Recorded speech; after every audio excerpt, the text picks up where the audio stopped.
जय माता की। नवरात्रि का पावन पर्व भक्ति और साधना के लिए बहुत अच्छा समय है। नवरात्रि के 9 दिनों तक 9 देवियों की पूजा की जाती है।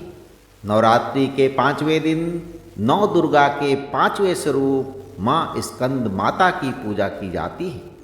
माँ स्कंद माता की आराधना करने से मूर्ख व्यक्ति भी ज्ञानी हो जाता है और माँ स्कंद माता शारीरिक जीवों में नव चेतना का निर्माण करने वाली माता है। स्कंद कुमार कार्तिकेय की माता होने के कारण इनका नाम स्कंद माता पड़ा।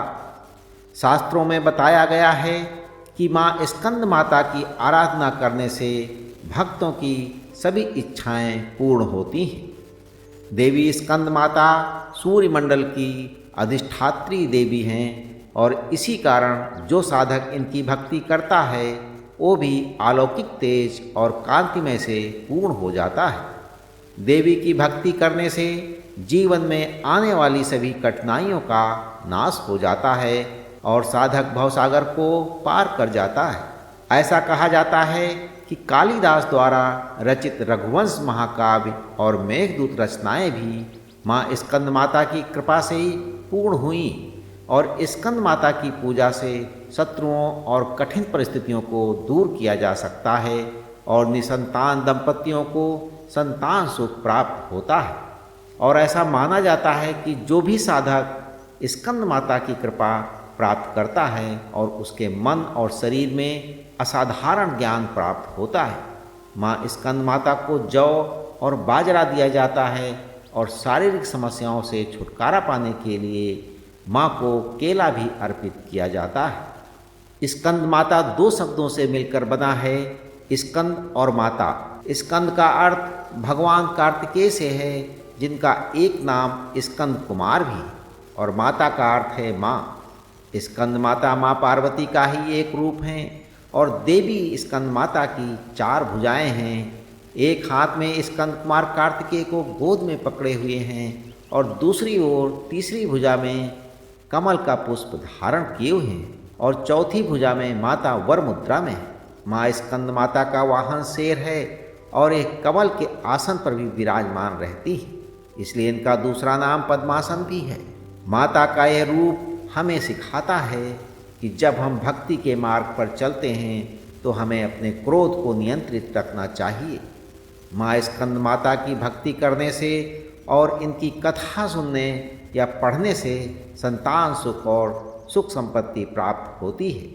माँ को नीला रंग बेहद पसंद है तो इस दिन माँ का आसन भी नीले रंग का होना चाहिए और उन्हें वस्त्र भी नीले रंग का ही अर्पित करें। माँ को प्रसाद के रूप में केसर की खीर का भोग लगाना अत्यंत शुभ होता है। पौराणिक मान्यताओं के अनुसार सती द्वारा स्वयं को यज्ञ में भस्म करने के बाद भगवान शिव शारीरिक संसार से अलग होकर कठिन तपस्या में लीन हो गए और उसी समय देवतागण ताड़कासुर नामक असुर के अत्याचारों से कष्ट भोग रहे थे। ताड़कासुर को ये वरदान था कि वो केवल शिवपुत्र के हाथों ही मारा जा सकता है।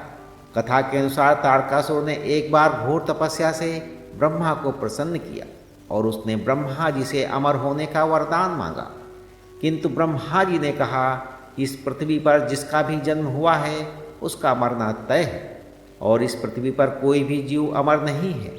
जब उन्हें ब्रह्मा जी से वरदान मांगा कि इस धरती पर कोई भी उसे मार नहीं सकता, केवल शिव की संतान ही उसका वध करेगी, तो तारकासुर का मानना था कि सती के भस्म होने के बाद भोलेनाथ कभी शादी नहीं करेंगे और उनका कोई पुत्र नहीं होगा।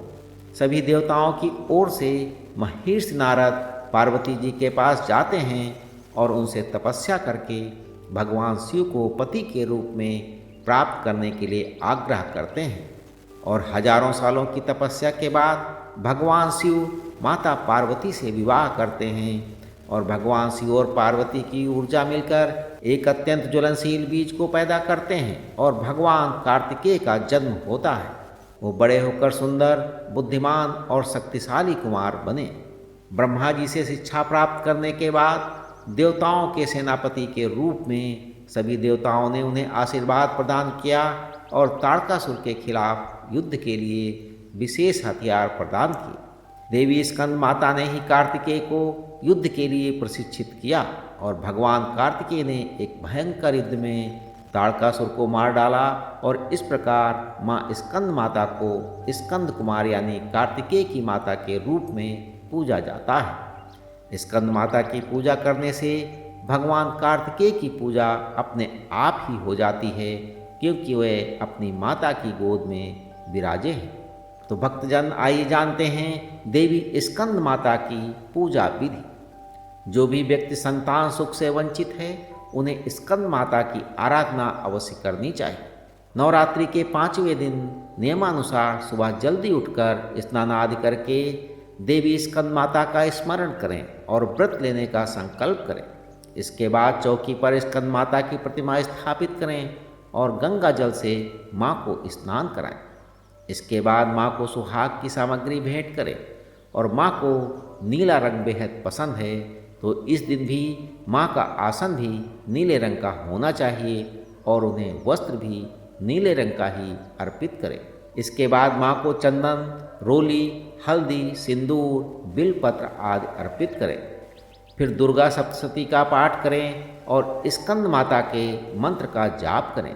अंत में घी का दीपक और धूप से माता की आरती करें और उन्हें भोग लगाएं। माँ को प्रसाद के रूप में केसर की खीर का भोग लगाना अत्यंत शुभ होता है। तो भक्तजनों, नवरात्रि के 5वें दिन देवी स्कंद माता की आराधना करके यानी कि पूजा करके आपकी सभी मनोकामनाएं पूर्ण हो जाएंगी।